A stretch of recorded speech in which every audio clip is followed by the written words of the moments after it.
For my people, my tribe, my circle, for the ones who show up, who care, who stay, for the ones who celebrate me, believe in me, support me, for the connections that matter, the relationships that grow. I'm grateful for the love I receive and get to give.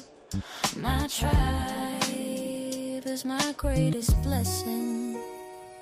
I'm grateful for my inner circle, the people who know me deeply, love me anyway, the people who challenge me, inspire me, make me better, the people who I can be 100% myself around, without judgment, without fear. My tribe makes my life rich with meaning.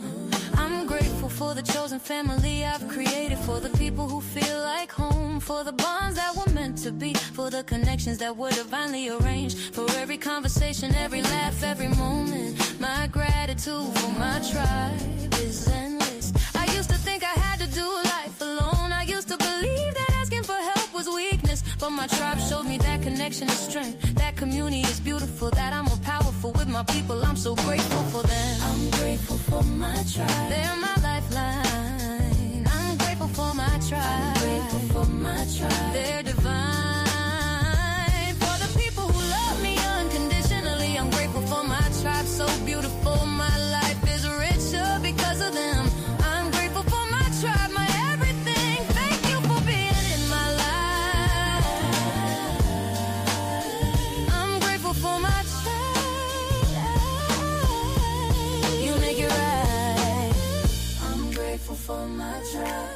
You make it right, you make it right. I'm grateful for my tribe.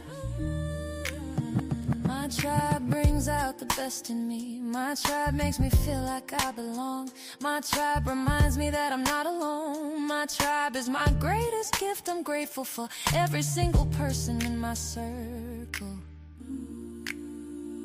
I am blessed with amazing people. My tribe is my treasure.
Welcome to Do Good Work Podcast, hosted by Terrell and J'Quen Johnson. We specialize in taking a deep dive into issues that truly matter. Each episode unpacks the challenges and opportunities facing today's leaders, from classrooms to boardrooms, offering insights that inspire real change. By redefining success, we're changing lives, empowering people everywhere to create environments where everyone feels a sense of belonging, whether at home, work, or school. So hey, sit back, relax, grab your favorite beverage, and join us as we explore the issues shaping our futures, one meaningful conversation at a time. Let's go!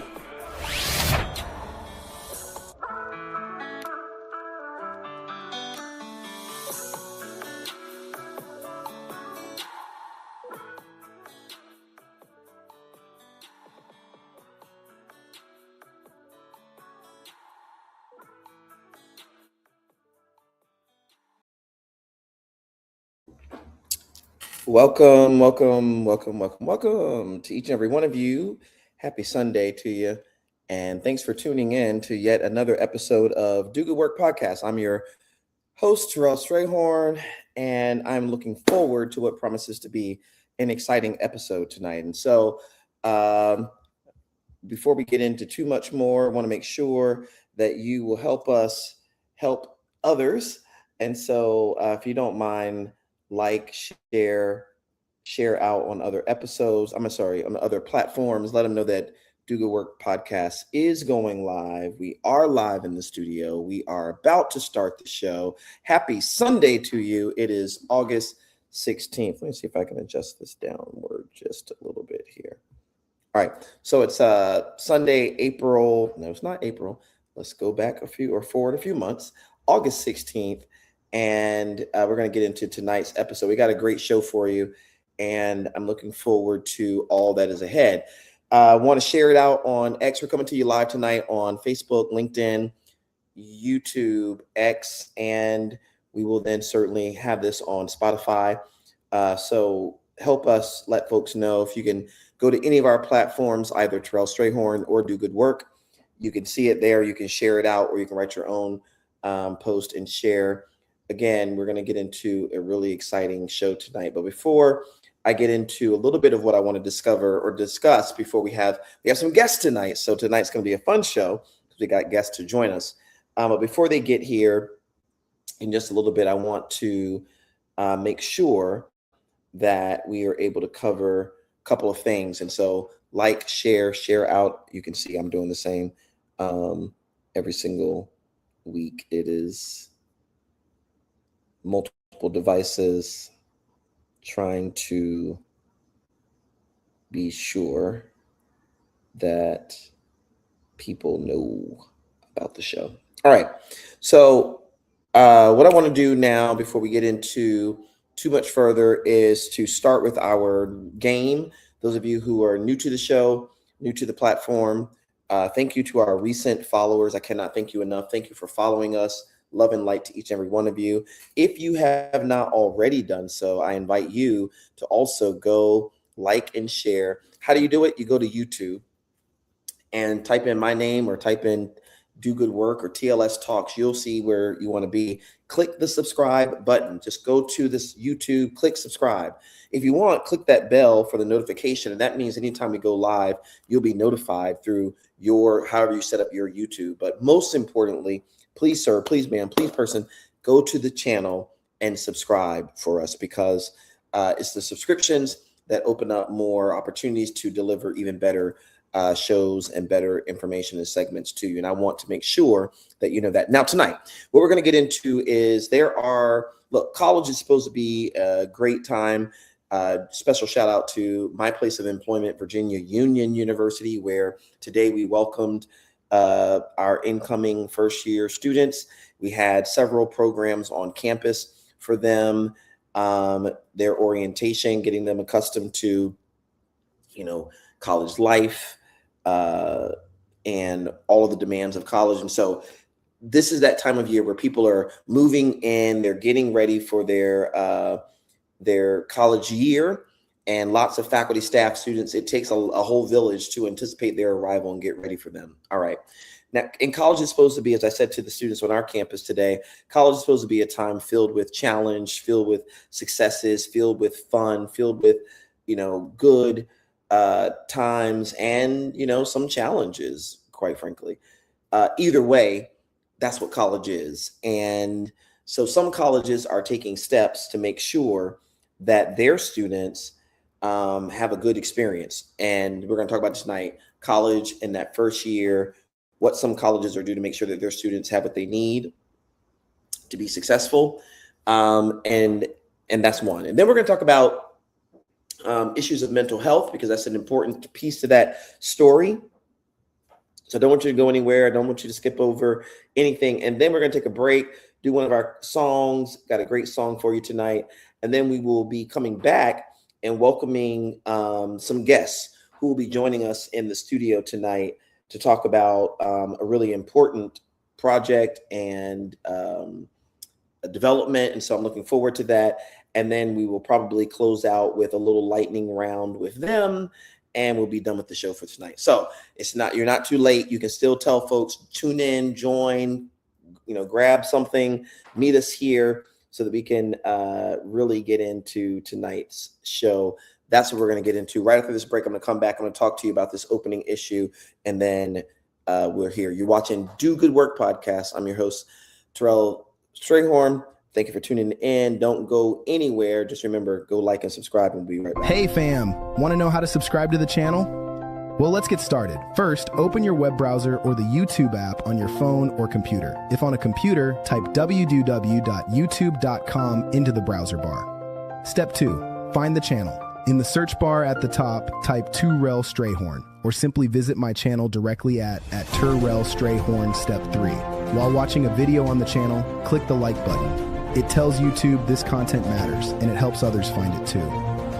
Step 4, hit subscribe, and don't forget to click the bell to turn on notifications. Now you'll be notified every time we go live or post something new. And presto, that's it.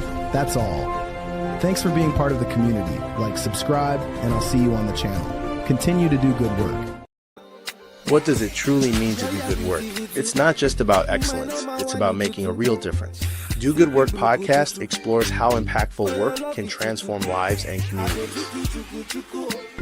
Join us every Sunday at 8 p.m. Eastern, 7 p.m. Central for the Do Good Work Podcast. Stream live on Spotify, YouTube, Facebook, LinkedIn, and X. Be part of a community that values meaningful change. Our mission is to highlight leaders, educators, politicians, and change makers everywhere. We redefine success by showcasing stories of transformation, liberation, and innovation. In each episode, discover how individuals like yourself can and are making a difference. Through inspiring stories, we aim to ignite your passion for change. Learn from those who are not just succeeding, but are also impacting lives positively. Subscribe to our YouTube channel for the latest episodes. Follow us on social media for updates and behind-the-scenes content. Stay connected and be part of our growing community. Engagement is key. Drop comments in the chat. I know your support helps us continue to bring impactful stories to light. Double tap and show some love for the work that truly matters. Missed an episode? No worries. Catch up on past episodes for more insights and inspiration. Each story offers a unique perspective on doing good work. Revisit powerful conversations and learn from diverse voices. Every episode is a chance to gain new understanding and motivation. Don't just do something good. By subscribing and engaging with us every Sunday, you'll be part of a movement that values meaningful impact. Call to action, subscribe, watch, and engage with us every Sunday. Let's make a difference together. Do good work. All righty. Welcome back. Thank you for tuning in to Do Good Work Podcast. So let's get into this. So you know how we kick off the shows. Every week we take the first letter of your last name and you use a word that sort of describes your week, your some sort of essence of what you're going through. So my last name, J'Quen, starts with an S. And tonight I'm going to use the word sonic, S-O-N-I-C. Why? Because it relates to a really important sort of hopeful development in my life. And once it happens, I'll let y'all know all about it. So Sonic is my word. Could be Boom Sonic, could be Sonic the Hedgehog. It could be Sonic the, what is that? Is that a fast food place? But Sonic is my word for the day. I'm holding on to it. And hello, I see my mom in the house. So strong week. So drop it into the chat. And what I'll do, just like I did on yesterday's show, is I'll go ahead and put all the comments on the stage so that as you put them in the chat, they will come on the screen. So whether you're tuning in through Facebook, LinkedIn, YouTube, or X, type the word of the week, good word of the week for you. Take the first letter of your last name and drop it into the chat, and it'll come up on the screen. And we appreciate you for tuning in. So what I'm going to do is I'm going to keep us moving forward because I've got to get through the opening segment before our guests join us tonight. And so I want to make sure that we do that.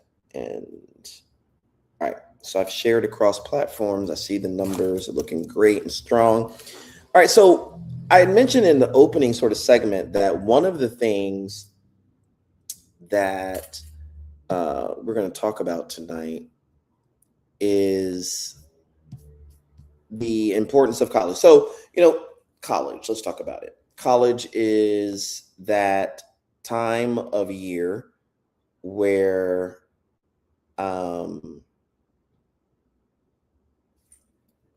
it's that time of year where what just happened? It's that time of year where so much has happened. Students come to college, they come from high school, they graduate, they complete, they come, and they're bringing with them so much stuff. These are dreams and aspirations for their future. Sometimes I was talking to a student today who was talking to me about something. Literally, I said something to the group and then went outside, and the student said, when you said that, what you said on the stage today, that really struck me because when I was in third grade, teacher told me X, Y, and Z, and I thought to myself, wow, this person's coming into college, right, at probably the age of 18 to 20. And she's telling me about something that she heard in third grade when she would have been 8, that still impacts her. So in yesterday's TLS Talks podcast, I was talking about the fact that words matter, and we should be mindful of the words we use because they can hurt, they can harm, they can heal, they can uplift. But this student reminds me, and it offers us a perspective on the fact that, sometimes students hear things in third grade and it lasts them for a lifetime. She was talking about the fact that one of her third grade teachers told her that she's not college material, and she's still pinching herself saying, oh my gosh, but I made it to college. So you go to college, and as I was telling students today, college is a great time. Lots of, challenges, lots of demanding courses. Yes, it's rigorous. Yes, you have to work hard. But as I was reminding them, college is a great time. It's a great time to make friends, to be connected to each other people, to learn more about yourself. And so what we've learned is college is demanding. And we also have learned that, though it's demanding and it's hard, it impacts students in a lot of different ways. Yes, students grow and change and develop as people. They get to know more about themselves. They get to know about their dreams, aspirations. One of the things I love about college is it helps people learn about their strengths. Like, what am I good at doing? What am I not good at doing? You learn that through assessments and quizzes and tests and all sorts of things. So you learn a lot about yourself, but that pressure that comes along with college, it could be the pressure that comes with the quiz or a test or trying out for a fraternity or a sorority, or just the pressure of living on your own for students who go away to college. Sometimes that pressure exceeds or exhausts what the individual has available to themselves. In other words, it can sometimes put students under more stress and pressure than they can manage. That one of the major sources of stress in college is academics, because students want to do well.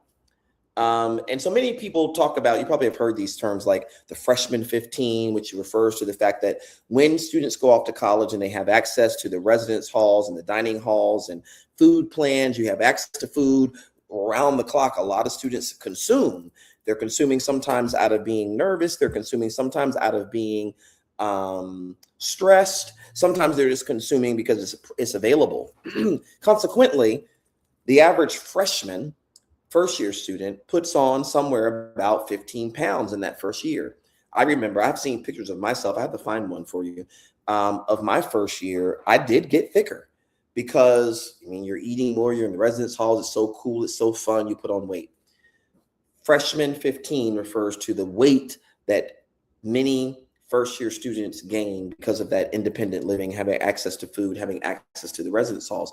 Another source of stress for some students is that first year fear of getting bad grades. And most students do their worst in college during the first semester, because that first semester is shaped by the whole transition to college and making friends and getting adjusted to college, and high school might be different from college and all of that. So there's a lot going on in that first year that consequently could cause students to get grades that are beneath their regular level of performance. So some universities now are responding, because when students get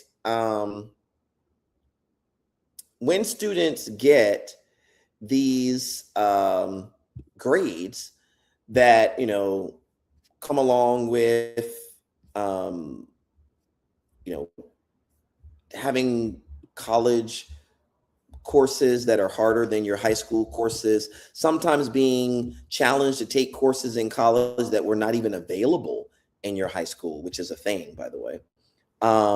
They get bad grades. And when they get bad grades, they feel bad about themselves, and feeling bad about themselves, they start to, their self-esteem is dashed, and their self-esteem is dashed. They lose their sense of confidence. And so these institutions have responded in a number of different ways. And one that you may be aware that has responded in a different kind of way, I won't say creative because it's not, they're not the first or the only to do this, but the University of Michigan has responded by saying that it will no longer let students in the first year see their grades.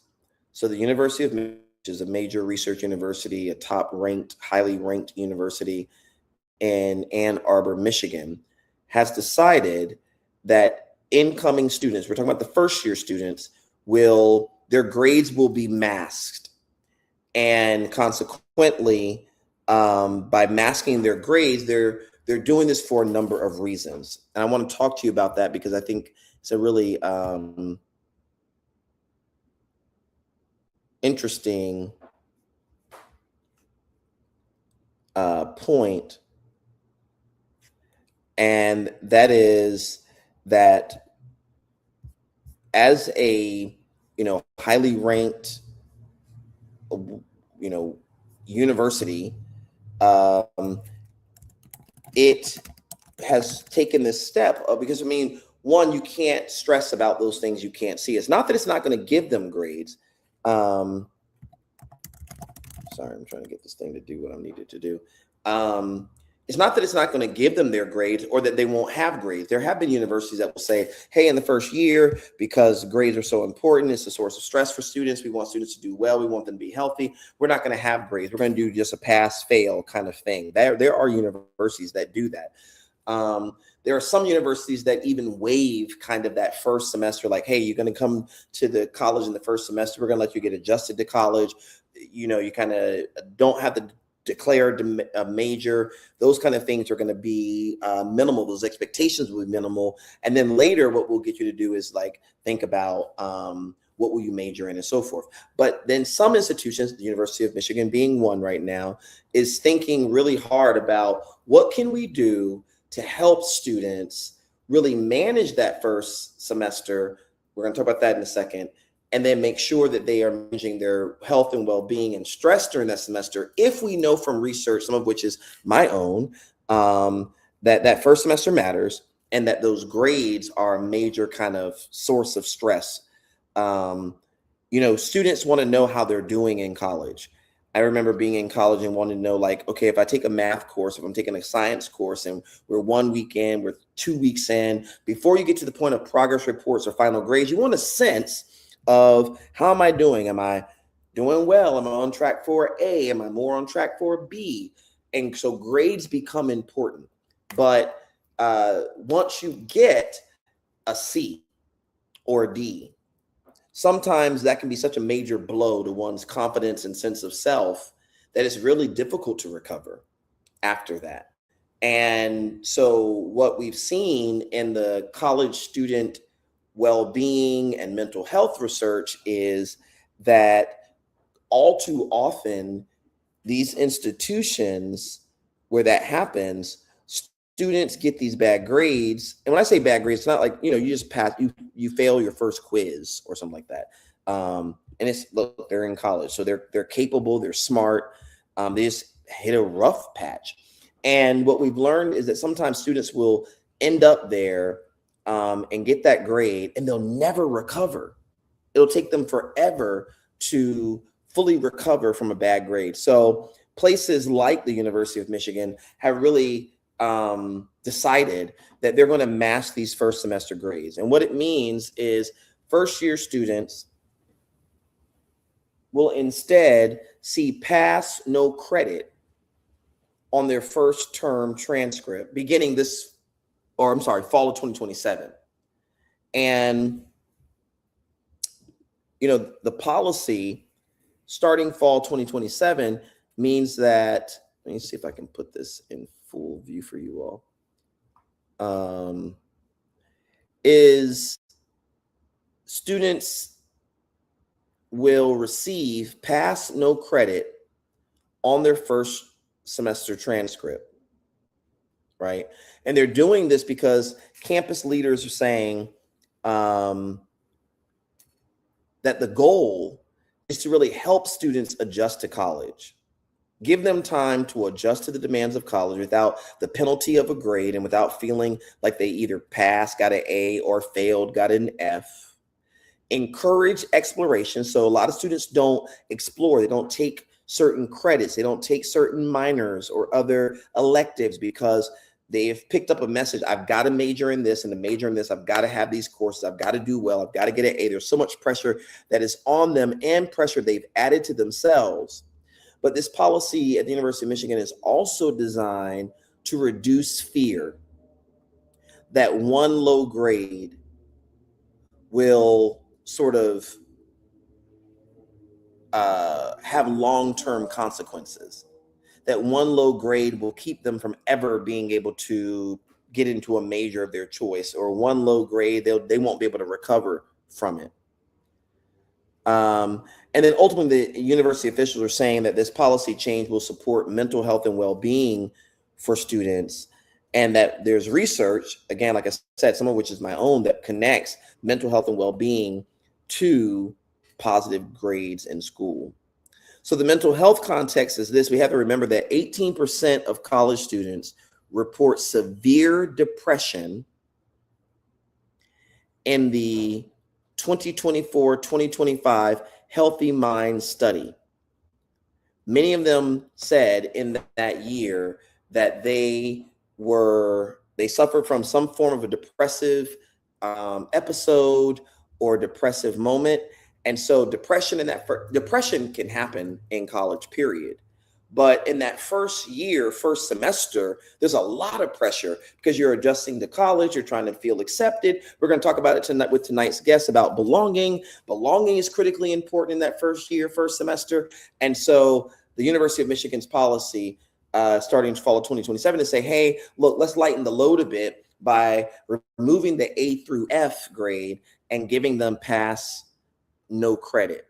Some important details to keep in mind is all first year students will be included in this particular college at the University of Michigan. Michigan. Two, that an opt-in model was rejected. So it's not going to be that students have to opt into this. Every single student who enrolls in this college at the University of Michigan starting fall 2027 as of now will get this. Transfer students will not be eligible. This won't apply to them, but final grades will still be kept internally. So the university will get your grades and you'll have a transcript somewhere on file.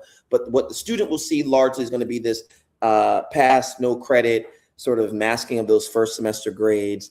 And so we got bigger questions of like, will the grade covering ease pressure and will it help reduce some of the stress of that first year and also, boost belonging? Listen, I want to hear what you want to think about it. So drop a comment in the chat. What do you think about this idea at the University of Michigan, this new policy starting fall 2027, where they will start masking first semester grades? Listen, there are already opinion pieces out there in the public realm where some people are saying this is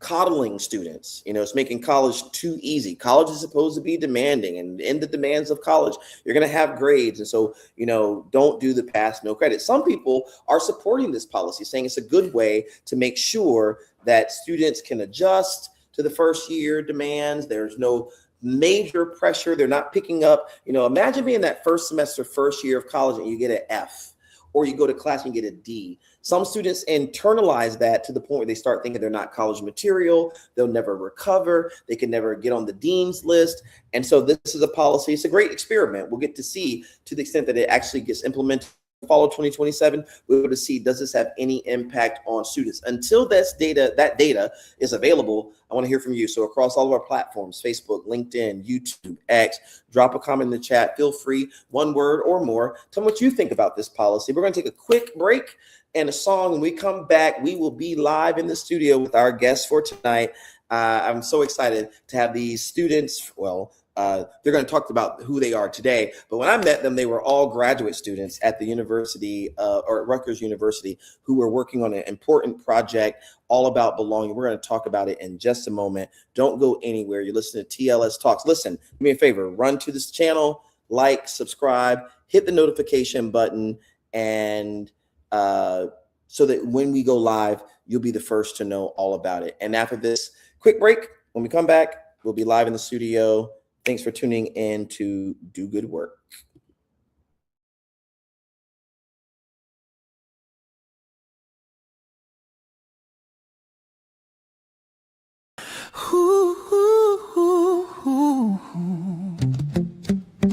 Every day is a gift I get to unwrap. Every morning is a new opportunity. Every breath is a miracle. Every moment is precious and fleeting. Every day I'm alive is a day I'm blessed. Every single day is a gift. I'm not promised tomorrow.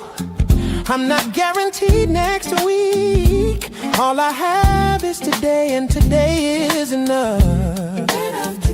Today is beautiful, today is perfect, today is exactly what I need. Every day is a gift I'm not taking for granted. Oh, some people don't wake up this morning. Some people don't get another day. That's why I'm grateful for mine. That's why I appreciate every second. That's why I'm making the most of today. Every day is a gift, and I'm receiving it.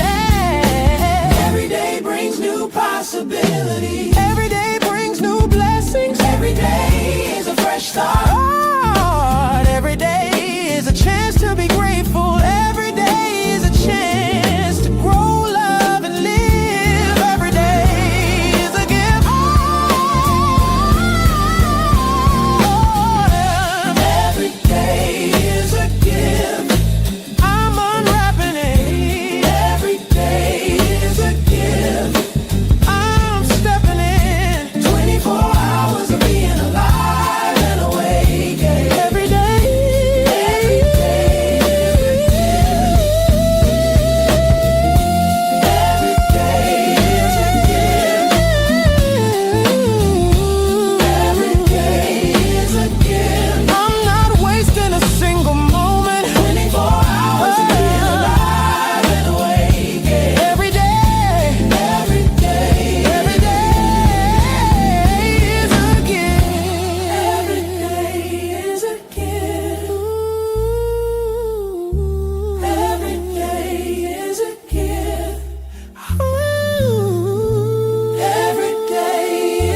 Awesome. Welcome back. I'm going to welcome to the platform so many folks. We got a whole entire crew of people here.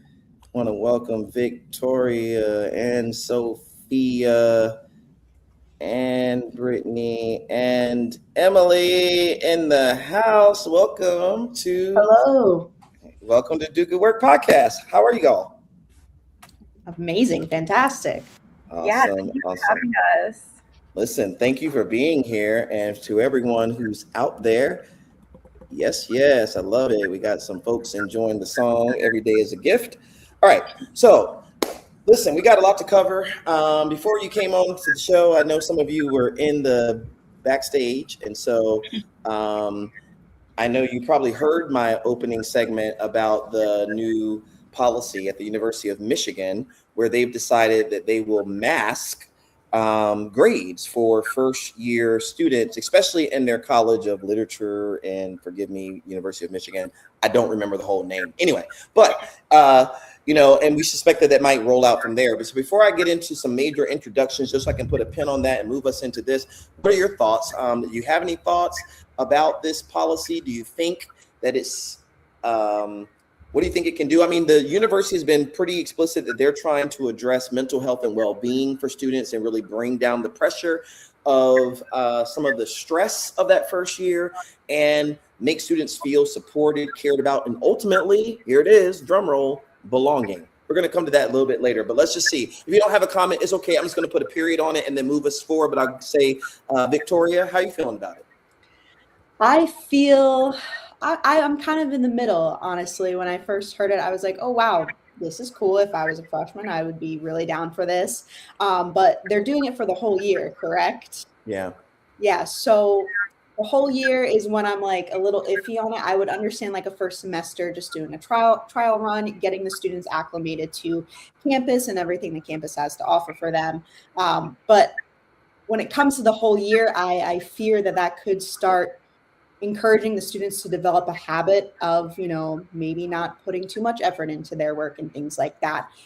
So if it was just for the semester, I think that would seem a little bit better. But the entire year, I don't know. I don't know about that. I would love to see what it looks like after the year is over. I love it. Thank you, Victoria. I see that EDM on your name. Yes. Oh, all right. Yep. Emily, anything for this issue? I kind of agree with Vic. I'm very curious to see like what comes of it and stuff, and like a year from now, seeing what the students have to say about it. But I kind of agree with Vic, the whole timeline. I'm very interested to see what happens. But yeah, it's kind of what I have to say about it. Thank you, Emily. Brittany. I don't know. So I currently work in student support. So I see a lot of the mental health aspects that could come in, especially with first year students. Yeah. So I can see why this would be implemented to ease that transition. I feel like it could go a number of ways. I definitely agree and see why it would be implemented though, in the sense of that transition is hard, but then it's also thinking about going into the upcoming semesters. How would they be supported in transitioning past that point in terms of the realistic timelines that might come and the realistic deadlines and things like that too. Yeah, love it. All right, I had to remove the comments off your face, Sophia, so everyone can see you. Sophia, what are you thinking?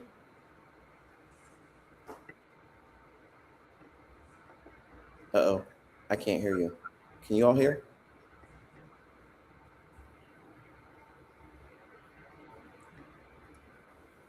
Not presently. Okay, you may have what I've seen people do is either check to make sure that at the bottom of your screen where you see the microphone that is connected to the mic you want to be connected. We could try it again. If not, you might just sign out, sign back in. I'll pay attention and admit you if you need to. Can you hear me now? Absolutely. Amazing. Yeah, something was wrong with my mic. I'm so sorry about that. But yeah, I think I was just kind of agreeing with everyone, what everyone was saying. Like really interested to see like how it plays out. I think it's really interesting when an institution like, does something like this. There's going to be a lot of like, different discourse on it. So I think it's going to be interesting to see how it plays out and how the students will see, especially how Emily said, like a year from now. I love it. All right. Well, so I don't want to go too far because I know we got a whole lot to cover with you all. So I'm going to say to everyone out there in the watching land, and thank y'all for being here because the numbers on this show are going through the roof. I guess y'all told all of Rutgers, and we appreciate that. So listen, if you are listening in on Facebook, LinkedIn, YouTube, X, or Spotify, drop a comment in the chat.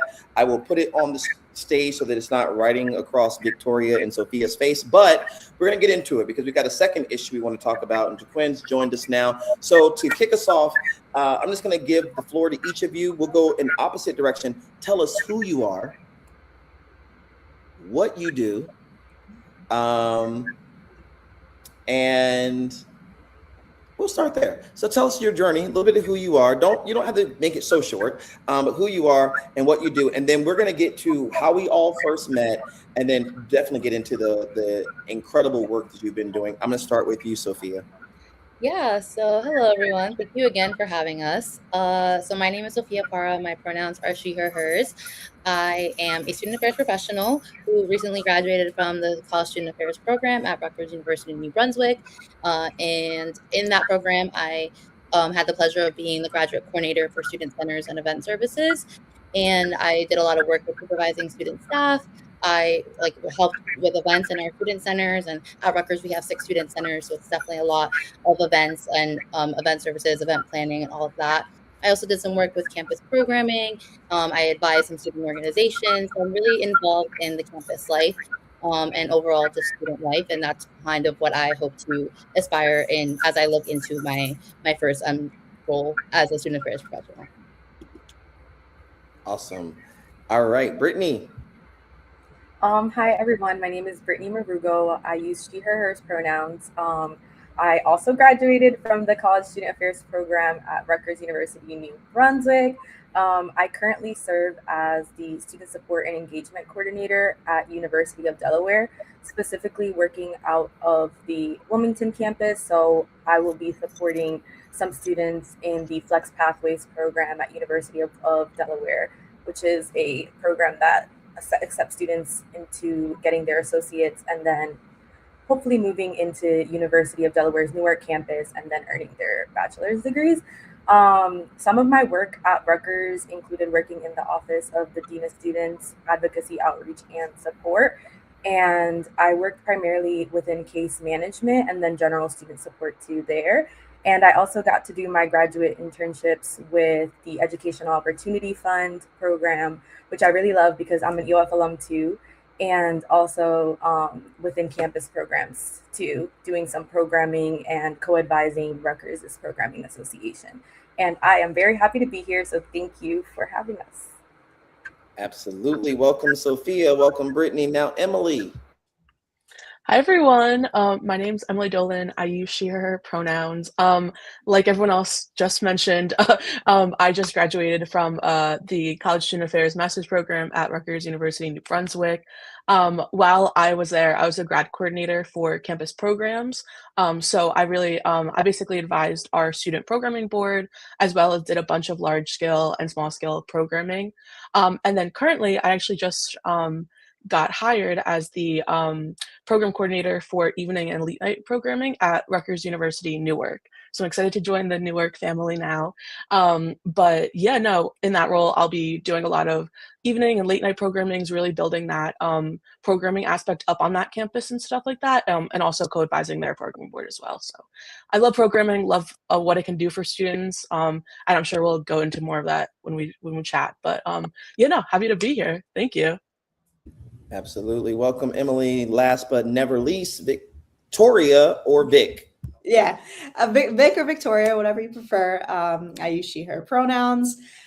Surprise, surprise. I'm also a graduate from the College Student Affairs EDM program from Rutgers University. Just graduated this past May.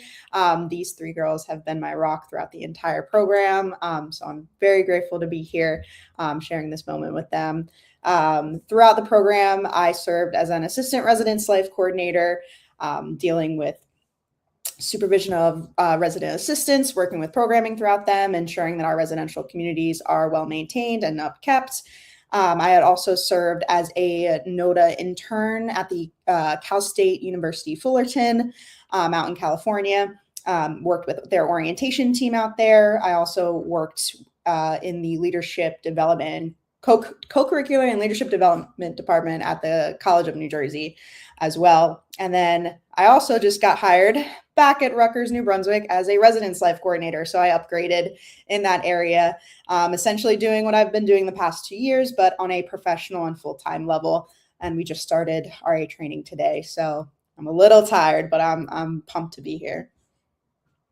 Awesome. Well, we promise not to exhaust you completely, but while we've got you, we're going to use all that energy. And so listen, Do Good Work podcast family, show some love on social media, in the comments and chat, celebrate our guests. We're so proud of each and every one of you, because I'll say this and then I'll tag in J'Quen to get it started. You know, we go to conferences all the time, and whether it's to present or I'm speaking or something, and I'll come back to the podcast and I'll tell people about, you know, some conference. And I met these people, and maybe, you know, I'm sure people believe me because most of the folks in the audience know the work. But, you know, so we were at NASPA, and you came up and said, hey, we've got this session on this day because we read your book for our class, and we took your model on sense of belonging, your theory, and created a game out of it. And I almost fell out on the floor. I mean, it was just like, you know, I literally have no way of communicating how overwhelmed and grateful I am that, one, the work is useful to people and that they can take it and use their creative genius and come up with so many other ways of doing it. And so we're going to talk about it because you all made a game. I was just telling the podcast family a couple months ago, I was at a college in Florida. A woman came up to me. She's a professor of dance. And she said, you know what? I read your book on belonging. I assigned it to all my students, and we put together a choreographed show. It's a performance. And they choreographed this whole entire performance called Belonging based on the book. And I was like, I gotta be there for your opening night. Come on, this is just, it's too real. So anyway, you all came to us, you told us about this. And then of course, we looked at the program book, and of course, no shade to the conference, but they scheduled us to present around the same time you had to present.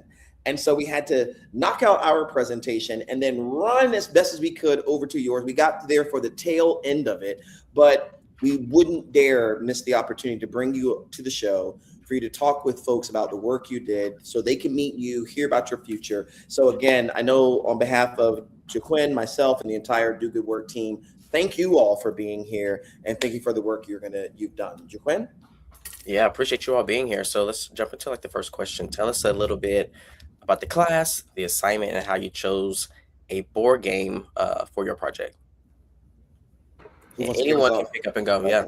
Yeah, I can answer it. So we had a assessment course that we were doing, and the project that we were assigned was basically to create or revamp a board game based on a theoretical framework. And so our group really, really enjoyed and talked a lot about the sense of belonging theory. So we were like, we need to find a game where we can put this theory in there and implement it and showcase the things that we've learned from it. So we decided to use the inspiration of Game of Life. And the reason why we decided to kind of go with that structure was because of the different scenario cards. We felt that it allowed us to be able to showcase the different student experiences and the different factors of belonging that we read in the literature, but also that saw within our own work units and things like that. So we made it Rutgers University specific because we ran surveys and got to talk to different folks and use our own professional experiences to kind of learn and adapt the game. So we made it Rutgers edition to try to really make sure that we were able to tailor it to the thing that we really know within like our units and the students that we work with and all of that. Wow. So, okay, so you're in this class, assessment evaluation course, you've got this assignment, and you're like, man, so did you know each other? Like, were you already a friendship group or, okay, I see some nods, yes. Yeah, we like the first day of class.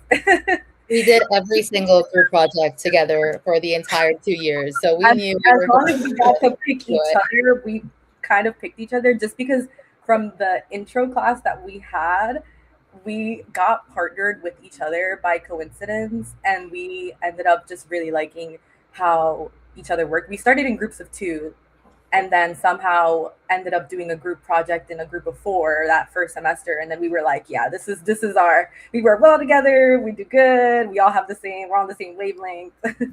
Wow, that's great. And then wherever you were able to choose, you chose each other. If it ain't broke, don't fix it. What do you say, Victoria? If it ain't broke, don't fix it. So listen, right. Well, no, I think, we're going to talk about the game, obviously, but we're already talking about belonging. And I think, we have such a diverse group of listeners, some who are grad students, some masters and doctoral, some who are professors, some who are not in higher ed altogether, people who are in business and industry and nonprofits. And so they're coming at this very different. And I think what I'm hearing already is that, like, yes, you worked on a project on belonging, but you also had started to deal with your own belonging and found your people, found your village. And you didn't have to know each other before you came to your grad program. You sort of, like you just said, Brittany, you fell into this thing with like a group of 2 and the 2 becomes 4 and it just feels right. And everyone falls in place and you say, oh yeah, this is what we're going to do from now until. And I wish you could see, or you probably can, the harmony in your head nods is like perfect. It's like on sync, like you all practice this. But so many times I get the question of like, how do I make friends and how do I meet people? And I've been in my program for a year. I'm still not feeling that sense of belonging. What club or organization or conference do I need to go to? And my answer is it may not be a conference. You may have who you need right there in your program cohort on your campus. You just need the right moment to come together that brings you all together. And so I'm glad that happened for you and that you were able to find it. So you decided to, hey, we're like this theory on belonging. How did you get introduced to the theory of belonging? So it was kind of always, we, in our first semester, we had taken a college student development course where we learned theory and things like that. So it was lightly introduced there, and it's kind of always been like embedded throughout every course that we have taken in this program. It always gets brought up. We always have at least one conversation related to belonging per class. And then after that semester where we had that assessment class, we actually did have a course just on belonging. And when we would go through the book, every class was about a different chapter of the book. So it's kind of just always been there for us. Oh, that's great. Anyone else? Anyone exposed to belonging prior to the grad program or prior to class? I was because of what I now know is a high impact practice. In undergrad, I got to be a NASPA fellow. And I did that because my mentor, who is the inaugural director of the Multicultural Center, she also really, really loves your work. So she had me reading into this theory and some of the things that maybe I would be exposed to in grad school, because I wasn't all the way there if I wanted to go or not. She tried to make intentional efforts to expose me to things that maybe I would see in class or that I would see working in like a graduate assistantship through my NASPA fellowship. So I did get that exposure beforehand, but it's different when you're like in the classroom and actually seeing the theory in place, and also like at work. That theory to practice was very heavy in our course work too. So we would talk about how we would see these things in our work too. Wow. Okay, so I know J'Quen alluded to this in the first question. It's like, tell us about the class, the assignment, how you came to choose it. We now know it's based on the board game Life. All of you were familiar with the board game Life before you did this? Yeah, I think so. All of us were. We all raved about it as like a kid and stuff. We all played it and stuff. So as soon as we got this project, we were like, we want to do this game because we love it. Well, I love it. So So in every group, I guess, is doing a different board game. yeah. So either you could create you can create a board game like from step one, you can create your own, or you can like adapt a new board game. So we like chose the Game of Life, but some of the other groups totally did a brand new game that they've developed themselves. Okay, so do us a favor. I don't know which one of you is the resident expert, but in a minute or two or four, tell us about the game Life, the board game Life. What is it about? What are the rules? How do you do it? For people who are less familiar. Yeah, I could do that. So basically, it's a game where from day one, like you are like just a person in life, and you go through like you can get a job, you can things happen. So like you'll spin this little like I don't know like thing, and like you can go through the board, and like different situations happen. So like some of them will be like, oh, you got married, or oh, you lost your job. So that's how kind of we incorporated the scenarios, which we'll talk about later. But basically, and then you get to the end, and like that's your life essentially. So it's kind of like a super simple version of it. But you just go through different steps of like what you would experience in life. So different situations like that. That's helpful. Okay. And so you've got together, you got the theory, you say we're going to do Life, and you have the belonging. And so talk us through it. How did you do it? How did you modify or adapt Life into the belonging game?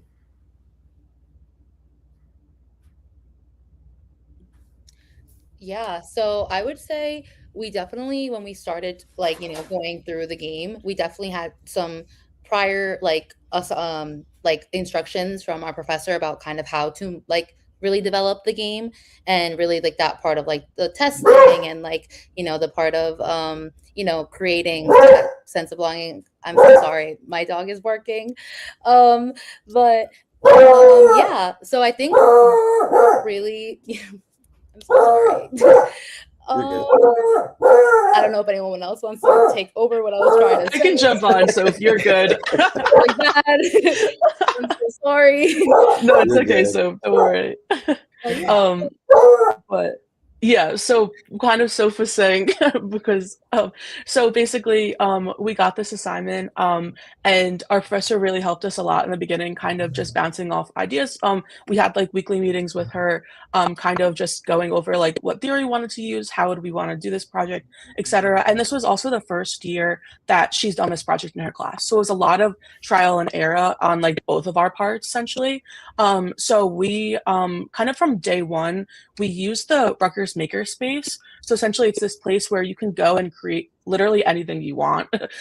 So we 3D printed pieces there. We printed out like our board game there. We made like a whole cardboard box there. We printed it and like made it and stuff like that. So basically we were in and out of that place for a good couple weeks, honestly, just kind of testing different aspects of the game, understanding 3D printing, because none of us knew how to 3D print anything before this project. So that was a lot of trial and error. But basically, we really worked with our professor to understand like our design, what we wanted to do out of this game and stuff like that. But we really utilized the makerspace like for our essentially the entire project.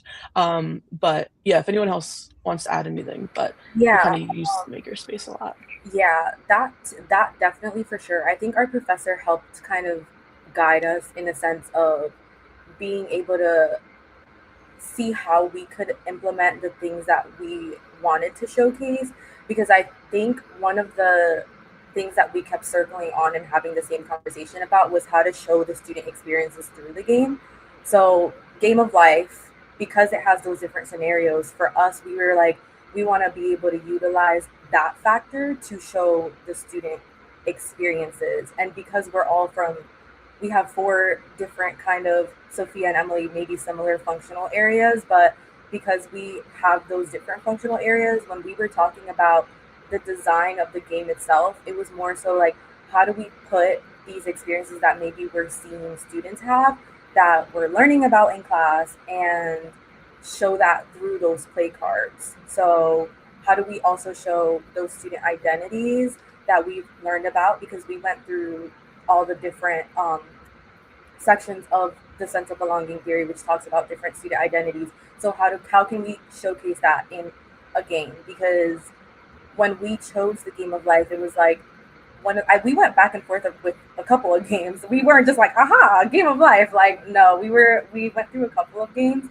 But it was because of that factor that it almost told a story, and we wanted to be able to tell that story of what the student experience would look like. And then with sitting with our professor, when she was like, who do you want to tell the story to? You know, what, and then that influenced, like, how do we lay out those playing cards? How do we divide the different scenarios? How do we divide them into different categories? Who would benefit from playing the game? So she led us in the sense of asking those questions that allowed us to start thinking deeper about how to develop these ideas and these things that we really, really wanted to showcase and explore. Mm-hmm. That's great. So you mentioned a term, and for the broader audience, functional area.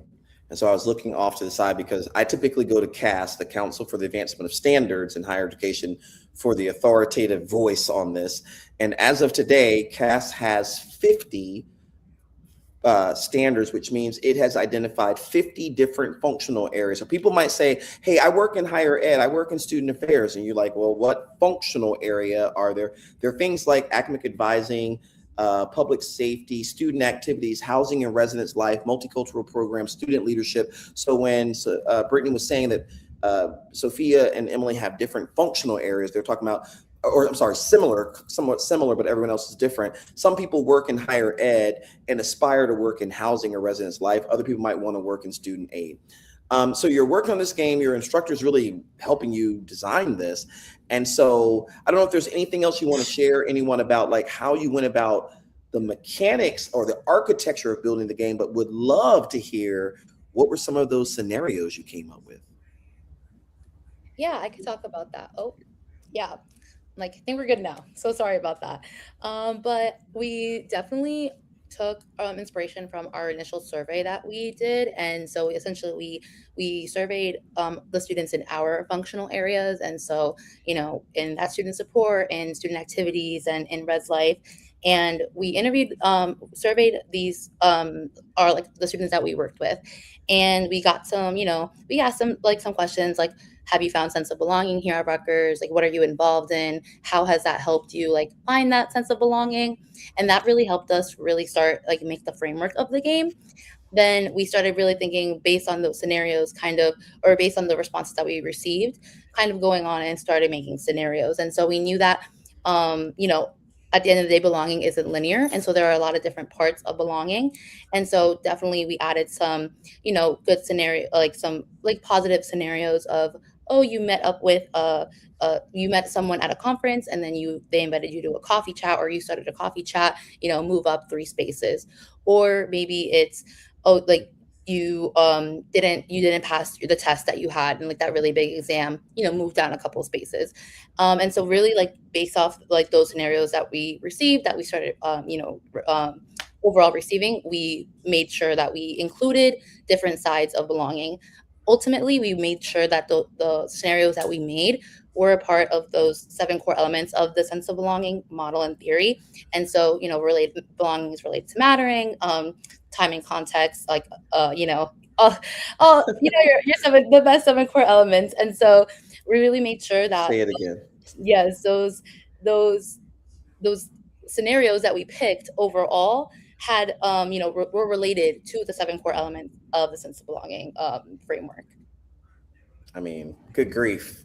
Got my heart over here bubbling, all nice and warm. Don't worry, J'Quen. J'Quen's not feeling so well tonight, so we're going to send love and light to him.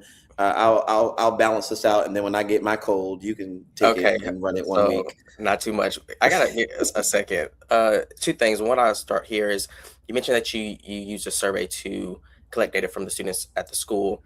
Did you design your own survey, or did you take a survey that's already established and just pull items from that survey? We designed our own. We came up with the questions based on some of the things that we found in class, and then also within our jobs too. Like we were like, okay, this makes sense to ask, because we all, one of the things that we kept doing was kind of bouncing off of each other's different experiences. So Vic was like, I'm in residence life and I might see this kind of scenario. And then I'm like, well, I'm in student support, so I see this kind of scenario. And it's like, okay, how do we ask the questions to kind of get them to talk about the things from their side and how they see it? Like for me, I was working as a student, so what kind of resources did you utilize on campus was one of the questions on there, because that helped us kind of guide what resources they use the most, but then also how they were able to navigate whatever circumstances they were navigating. I like that. Vic, do you prefer Victoria or Vic? Doesn't matter. Doesn't matter. I'm gonna go with Vic. I think Vic is cool. Good. I want to punt this one to you. Emily's mentioned that that you had a testing phase. Can you talk to us a little bit about what that looked like? Yeah, so testing it with just different groups of students to see if the game could actually stick with an actual student compared to us playing it, already knowing how it's supposed to work out and everything like that. And so our professor actually on the side teaches a burn seminar course for first year students. And so she thought that would be a great way to introduce the game to students who have an unbiased opinion on it and are seeing it for the first time and are the ones who are actually going through their first year, and maybe seeing some of these experiences come to light. And so some of the feedback that we got from that test was, I remember one of them mentioning how they saw their exact scenario there and it made them feel seen. So I think it was something that they were an international student and something happened back home. So they needed to reach out to the dean of students to get some support for their academics. And so seeing that and getting that feedback really, I think, just solidified it for us, especially for me personally, just realizing belonging is not linear. It's different. And sometimes it can really hinder a student, but then, it can also really help a student too.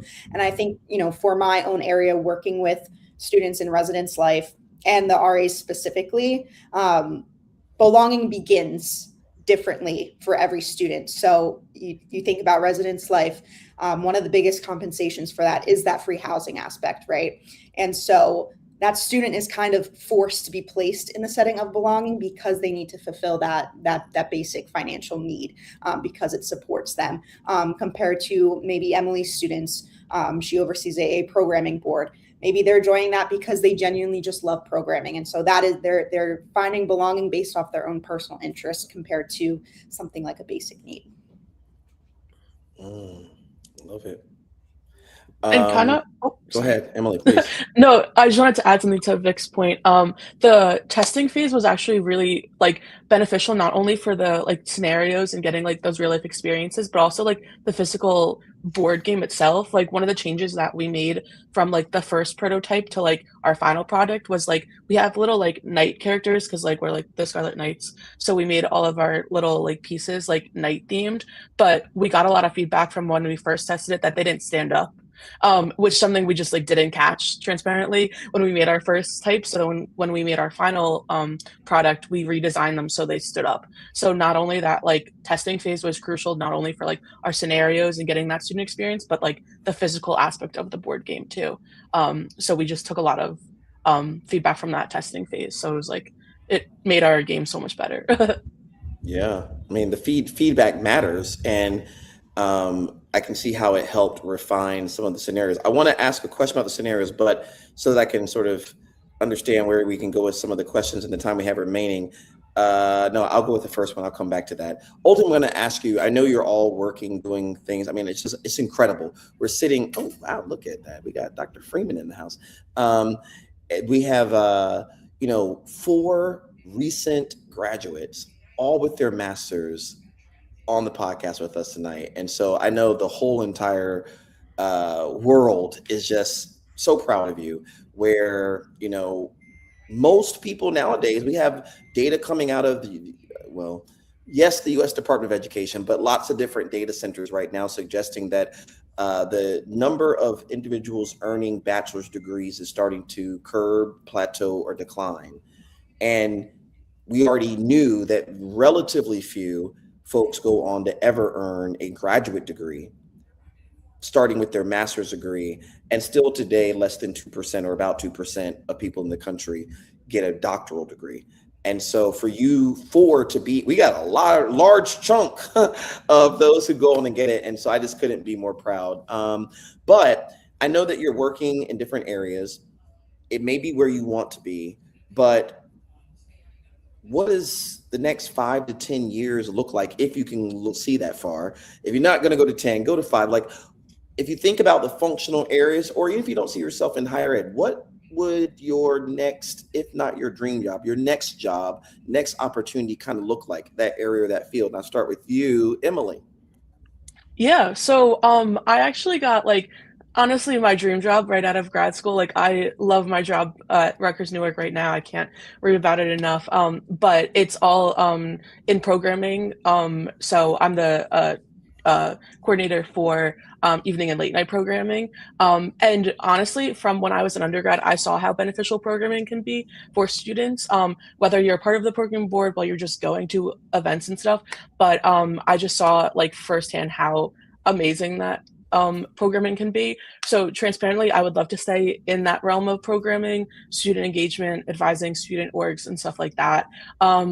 Maybe one day I'll get my EDD. That's a goal of mine at some point. I don't know when that will be, maybe in the next 5 to 10 years. But transparently, I would love to really stay in that student engagement realm where I am kind of now. So I think I really lucked out right out of grad school.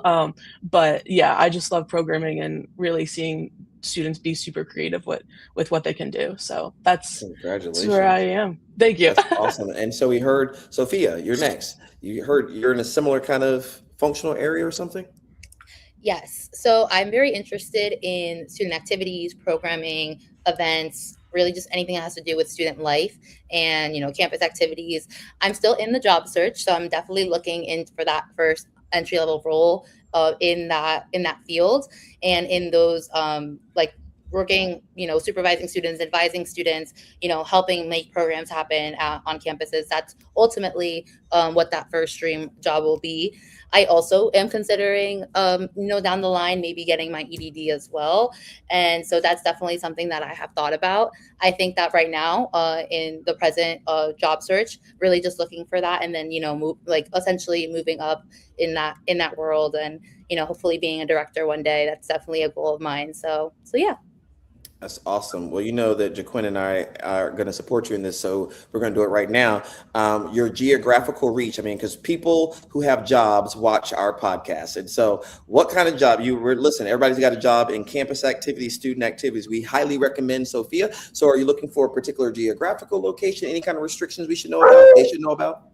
Yeah, I would love to stay in Jersey right now. I'm from Jersey, and my dog obviously wants me to stay in Jersey too. Obviously. So That is funny. I would love to stay in Jersey, but I also am open to commuting to like New York City, like anywhere surrounding the region. So yeah, definitely somewhere in the region. I would love to kind of stay within the northeast region, like coast. Yeah, so. Definitely awesome. Interested in, any of the student activities, any of that world. Northeast region. If you're out there, hit us up. You can put it in the chat. You can offer a job right now. We'll put it on the screen, I promise you. But if not, write to us at team@dogoodwork.org. You can write through us through the website. You can send it through our social media. We have direct contact with Sophia. We'll connect you. She's a great investment, great team member. You want her on your team. All right. Next, we got Brittany. Tell us, what's your job? Transparently, I have been kind of all over the place and versatile my entire graduate program. I was working in student students, and then I did EOF and then campus programs. I really couldn't figure out my niche for the longest time, and now I'm in my first role, full-time role. I've been just learning a lot because it's a dual role of student support and case management, but then also programming. So I've learned that I actually really, really enjoy both. And my supervisor coincidentally asked me this question not too long ago, actually, like what my dream role is or where do I see myself. And I'm like, I don't know. I want to stay within the areas that I feel connected to students the most. And what I'm doing right now is something that I am really, really excited about. And students, they're going to start classes soon. So I'm like hyped, ready for them to come on campus. I love both student support and that programming factor equally. Um, I do work within student advocacy and support at University of Delaware. And as I've been transitioning into my role and doing all the training and learning the in and outs, I think that it's a unit and an area that I really, really love. The institution too, it's been really good coming into this institution and learning all the different things and the different systems. So I think in 3 years, I still see myself at University of Delaware, hopefully, but I think that I am someone that learns kind of like as I go and finds my niche as I go. So I could continue to stay in student support, or I could continue to do programming. Right now, I feel very lucky because I'm getting to do both. Or that I really love the work that other people in my office do. So maybe that dean of students role, that side too, I think is something that is starting to interest me more and more. But I'll have a full answer probably once I'm fully in that full-time work. Awesome. Well, that's great. Well, I mean, student support, student advocacy, and you mentioned earlier EOF. So, I mean, those kinds of programs are so critical. So, University of Delaware, you heard it from J'Quen and I first, keep her on the payroll, keep her employed for 3 years. After that, someone get a dean of students job and reach out to her and tell her you want her to come do that. Maybe an assistant dean and then move up to dean. I don't know how you want to do it. You got to talk to Brittany about that. All right, Vic, tell us. All right. So I don't know. I was kind of thinking where I want to go with this question. And honestly, it all just leads back to my main passion, which is just working with student leaders in any capacity. That has always been my favorite thing about higher ed, is specifically working with student leaders and being able to watch them grow and build that capacity within them. So right now I'm really enjoying residence life, working with my RAs, and just doing the hard work that is residence life. I've learned to love it a lot. But I also really loved orientation. I would love to find my way back there at some point, working with first year students, incoming students, transfer students, and working on that acclimation piece and helping them just feel comfortable coming here.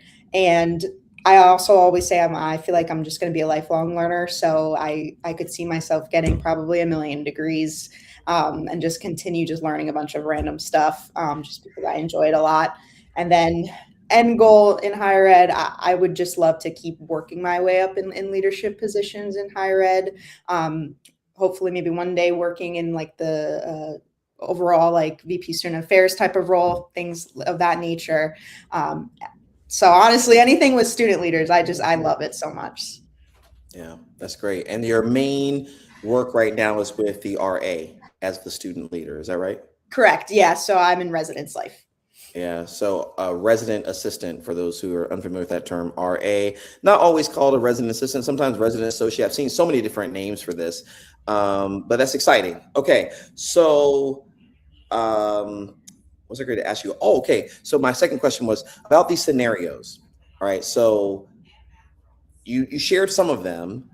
And I think what I want to pull out for the sake of conversation is more around the whole belonging part or piece, right? So you mentioned a scenario where a student might fail a test or quiz. Are y'all saying that students still fail in college today? And you said that when you do that, you had to take a step or two back.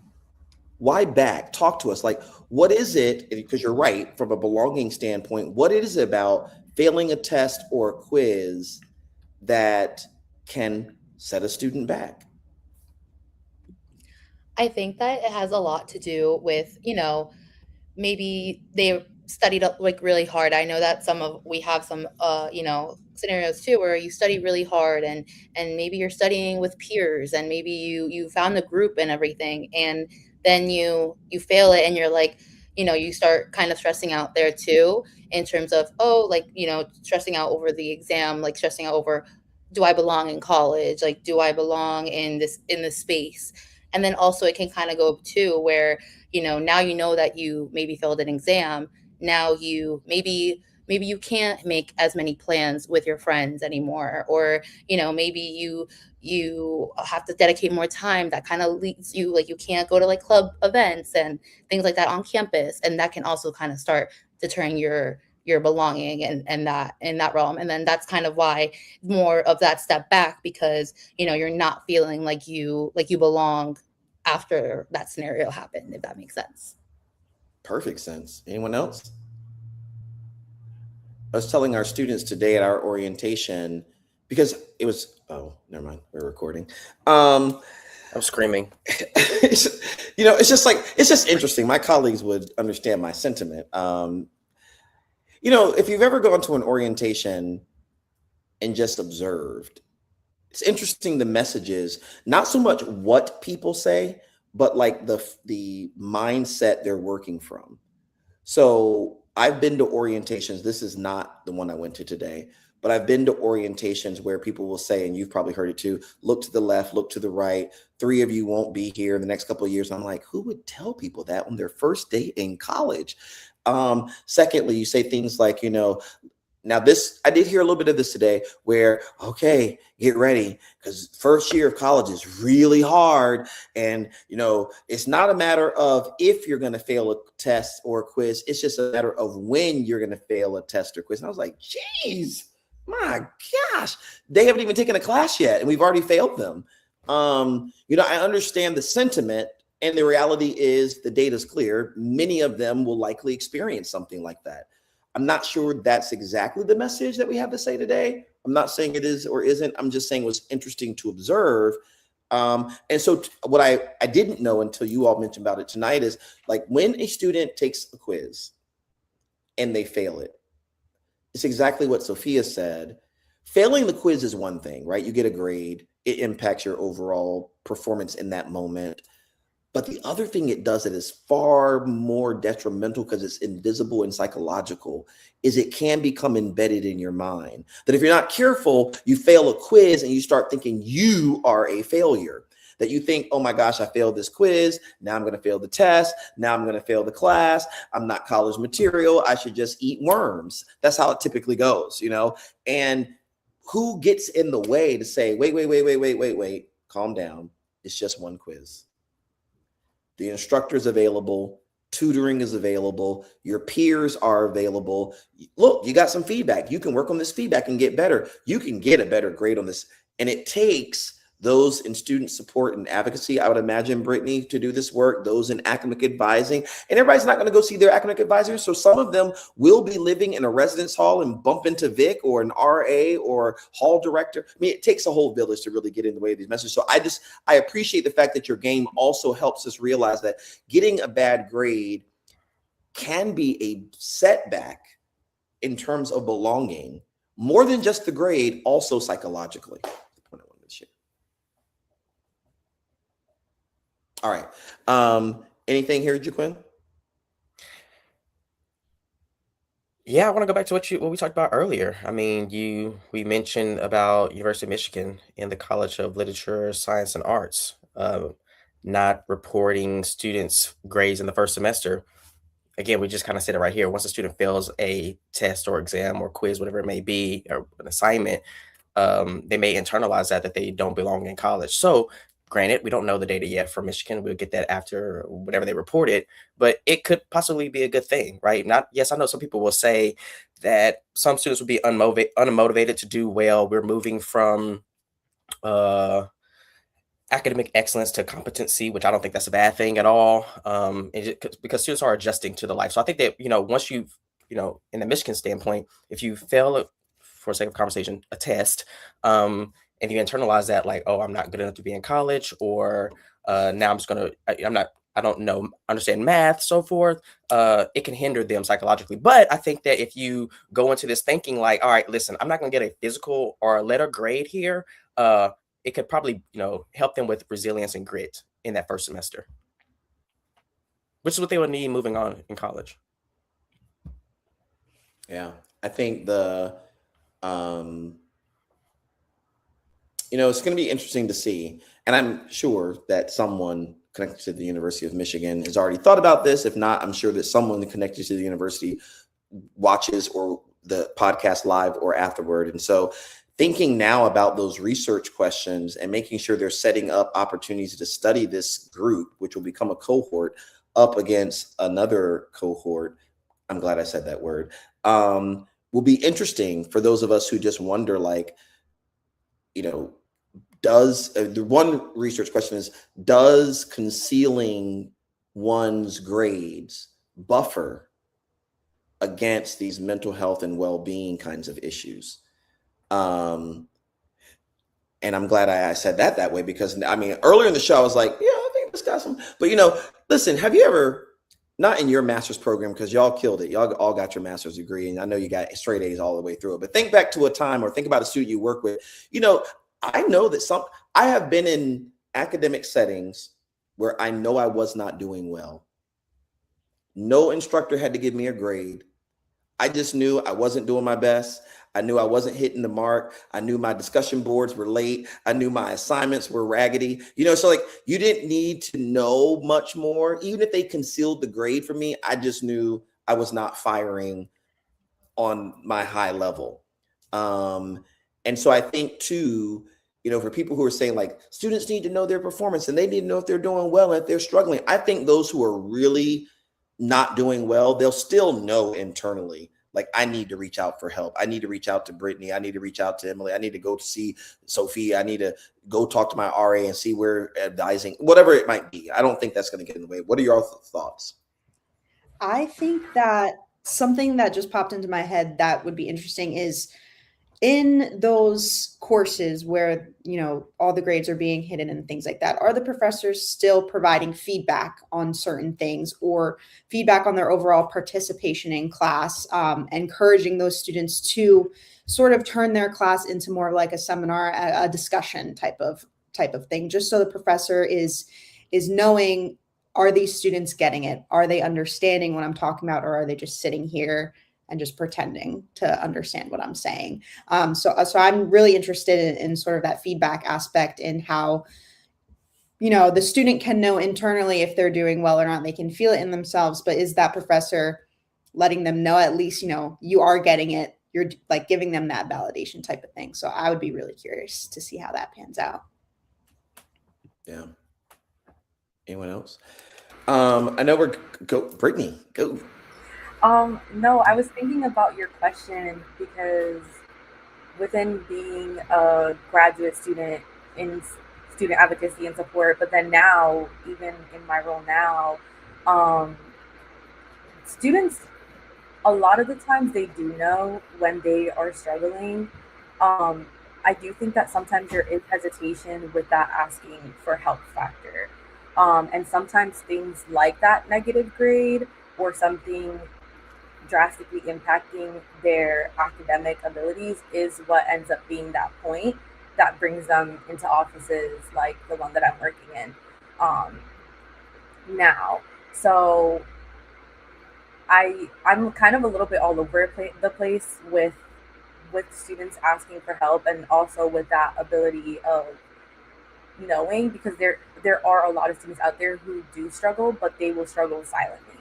And so I'm very big on being visible and having those outreach factors and people in place to also notice those things, because sometimes, like, it does take that failing grade to realize that you need support, but other times it's very silent. But I do think, based on all, like, the students that I have met with so far, there is a level of knowing of, I'm not doing well, I am behind, or I put it off. I've met with students who've been like, I put this off for so long, and then they're like, but now it's like, I really need this. so that avoidance too that comes in. So I am curious to kind of see how that would impact the students who maybe aren't getting those grades at all. Yeah. Those are great points. All right. So because one, we know Vic has been up working. We know that J'Quen is under the weather, and we know that Sophia's dog is barking, saying, "Give me attention! Stop looking at that screen." We reached the sort of final segment, so I'm gonna let J'Quen, if you have a question for them. If not, what I want to do is offer you all an opportunity to have some sort of final comment, and then we'll do our lightning round. We'll be out of here. I'll play our closing song. You don't have to stay for that. It's our closing song for our audience, and then we'll be out. But J'Quen, anything to close out this segment with our wonderful friends from the graduates of Rutgers? For one, congratulations to you all, and I hope you great success in your careers, and ultimately go on to get your EDD, PhD, whatever that may be. Hopefully you guys can do it together since you got your master's together. Just putting that out there. But no, again, glad you guys came to share about your game. I think it's really exciting what you guys did. I remember we were at NASPA and you guys came up to us to talk about it, and we talked about it for at least 2 weeks about the game, about how cool it was, and asking ourselves a question. We both was like, "You're asking me the question like I built the game, dude. I don't know the answer to that. So how about we just bring them on the show and ask them ourselves?" But I kick it over to you all to kind of wrap us up. Yeah. So, and we got a voice from LinkedIn, Dr. Dennis Whitfield. Thanks for tuning in, sir. Says, "Concealing my grades might have actually discouraged me. Knowing his grades gave him a sort of measuring stick, that progress bar that we often talk about, that students kind of need to know where they stand and how to do." So you all might not know this. Of course, Quinn does that. I just had a book drop on the 6th of this month called Sense of Belonging and Involvement in College. It's all about sense of belonging and how it is facilitated, nurtured, built through involvement on and off campus. The next book that comes is called Workplace Belonging, and it's taking higher ed plus a lot of different workplaces and helping people understand that student sense of belonging matters, as you've all talked about, but so too does employee sense of belonging. And in education, I like to say that faculty and staff, the conditions for faculty and staff belonging, faculty and staff work conditions are students' learning conditions. That students have to learn in the conditions in which we work. So why am I saying this? Because you're graduate students, but also you worked as paraprofessionals almost, and now professionals in the field. And so we've talked about your work on student sense of belonging. I want to talk for a moment about your own employee work professional sense of belonging, and think about a moment, whether you were in your graduate assistantship, a job setting, or even your graduate program. Think about a moment when you said, I really do belong here. I feel that sense of belonging. Man, I matter and I belong. What was that moment? What was that thing that let you know, I don't have to guess at this. I matter and I belong. Maybe not to all 7,000 people, but to these right here, or to this person or that person. Someone kick us off, and if your story is already in your mind. I can start. Please. I think that I really felt a great sense of belonging. There was definitely multiple times, especially like having conversations with students, just like knowing that like I was helpful to them, like if they had to come to me for, anything that was going on. But I think ultimately too, attending conferences has always been something where I feel like I am in a space where I matter, where people, they care and they want to know about my opinions and like what my opinions overall, and overall just like community. When I first attended my first ACY, so the Association of College Unions International, that regional conference back in November of 2024, that was my first regional conference, and that's like truly the first time that I felt like I'm truly where I'm meant to be. I'm like in a space where I know I matter, where I know that the people around me and me and I, we're all doing great work. We're all doing great work that overall empowers students, and we all have the same passion to help students overall. And I think that was really, a great moment. And I would say I also have a little other small moment, more personal, but when your coworkers and your colleagues, they all really like, when they know who you are like outside of the workplace and they maybe bring something up. For example, I went to a concert and I had a colleague, ask me about it, and like after, and I felt like, they're listening to me. Like people want to know how you're doing, outside of the workplace as much as they want to know inside of the workplace as well. So I think building that sense of community and building that belonging in the workplace is so important. And I'm so excited to read your book, and I think that would be really nice, and like really just overall, it's something that it's definitely should be talked about. Awesome. Thank you, Sophia. Anyone else? Who's next? Yeah, I Emily. can go. So the first moment that I thought of, honestly, with this question, was when we were doing our final presentation for this project, after our class ended, because I know like the four of us like transparently worked really hard on it, but it was also just seeing like all of our other cohort mates and how hard they worked on their board games as well. And like the feedback we all got was just really just powerful, honestly. Like I don't think that moment will probably stick with me forever, just like hearing the good feedback from like the panel that we had and our professor, and like it was a whole presentation, so our supervisors came from our internships and stuff like that. So just like that like support system at that presentation was just a feeling that like I will take forever. Transparently, like that was like one of my favorite moments in grad school, just seeing everyone in that room so supportive of us, and the hard work that we've done, but also getting to support our cohort mates and seeing the work that they've done as well. So that's the first moment that really came to my mind, just doing our final presentation for this, because it was really fun. Wow, powerful. Thank you, Emily. All right, Brittany, Vic, who? I can go. This was you got me thinking with this question, because I'm like, oh my gosh. I would say in the workplace, I mean, even now, so I'm very new in my role. I just started in end of June. So I have been doing a lot of just training.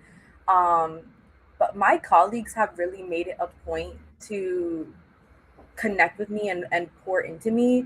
So to step in and let me, shadow their cases, to answer my questions, to ask me about myself, finding commonalities. So like I'm in a sorority, my supervisor's in a fraternity, my other colleagues is they're in D9. So it's like those things I think have cultivated feeling like I belong, especially because I mean, I just uprooted my life from New Jersey to Delaware. I don't know anyone in the state of Delaware. So I'm kind of like, oh, like, was it the right decision? Was it not? Like, am I going to be okay? But that intention behind finding the things that we have in common, caring about like what my graduate experience was like, caring about my development into this role and helping me in getting the things.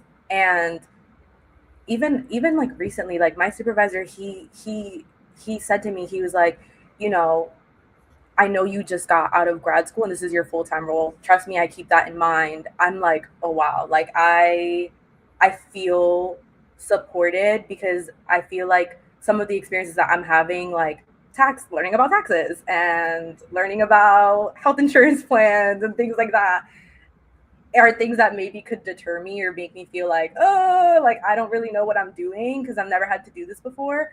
But having like colleagues explain things that might be silly to me, or like even my supervisor would be like, this is what you can do, this is what this means, whether it's work related or not, has been super, super helpful and has made me feel that sense of belonging and that sense of community. That's made it feel like, okay, I did make this huge transition, but I'm going to be okay, and like I'm okay, because I feel a level of being cared for. And I've just gotten really fortunate so far, with my graduate assistantship and my experiences in undergrad with people who have those same like characteristics and those same traits of jumping in and offering that support and offering that care and thinking about things that maybe even I'm not like thinking about, that will help me in my development.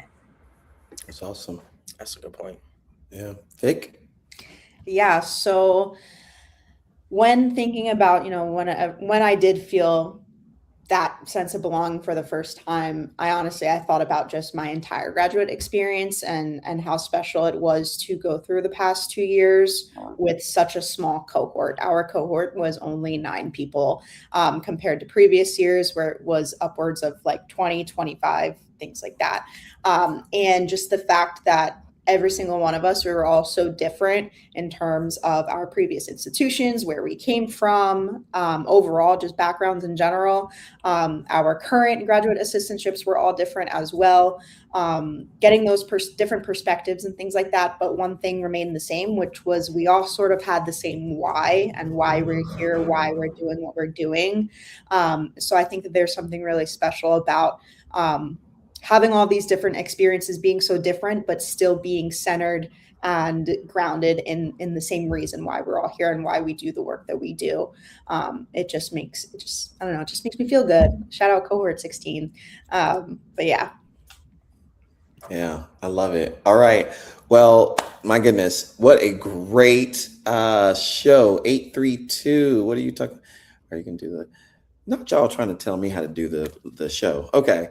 So we have a hotline on our show where people can dial in. So I was going to do it anyway, but okay. So we'll do the lightning round, then we'll close. I won't do a song. We're just going to close at the end of the lightning round. So the way we do this is I'm going to give you 2 words. You have to give us your answer. You can't overthink. And this is going to be the order so we can do this. So if you can feel free to unmute so we can just jump through. If not, you can unmute. We're going to go Victoria, Emily, Brittany, Sophia. Victoria, Emily, Brittany, Sophia, in that order. Okay. Don't overthink it. Don't think too hard. It's real simple. Just the first word that comes to your mind. All right. iPhone or Android?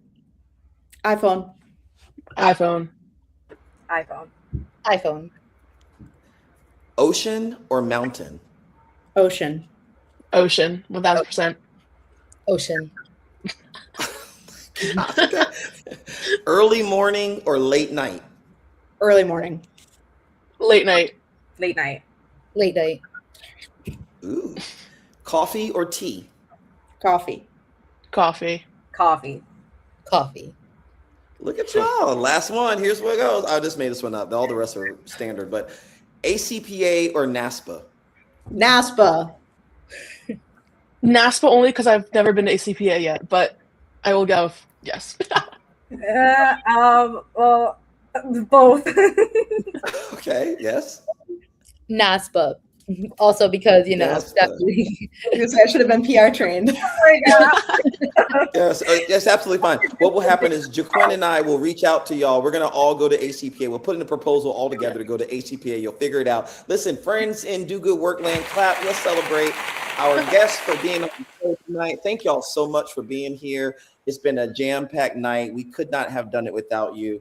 All the best to each and every one of you. And absolutely, we will reach out if anyone reaches out to us. But certainly, Sophia, we put it out there. And so anything that comes our way, we'll be sending it to you all. And at some point, we got to have you back on the show to show folks where you are then. J'Quen, I'll let you have the last word of the night to the audience, and then I will play our closing song and we'll be out. Thank y'all so much. Have a good night. Get some rest. J'Quen. Thank you. Thank you. Thank you all. Let's see if I can do this. I don't know how to remove people from the stage. Never did. Oh, yes, I do. All right, J'Quen, what you going to tell the folks? Oh, man, I don't have much for you, but a new week, a new opportunity to do great things. Some of the things you got done on your list last week that you didn't, or some things you didn't get done on your list. But again, go tackle those things and find time to, shout out a colleague, whether on LinkedIn, Facebook, any type of social media that you may have to make them feel like they belong in your space. Again, we kind of listened to some of our guests tonight on some of the experience that they had. So again, kind of share your light this week and do good work.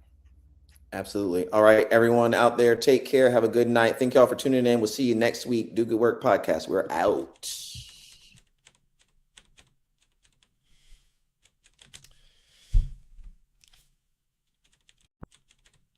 Relax. Grab your favorite beverage. Thank you for tuning in to Do Good Work Podcast.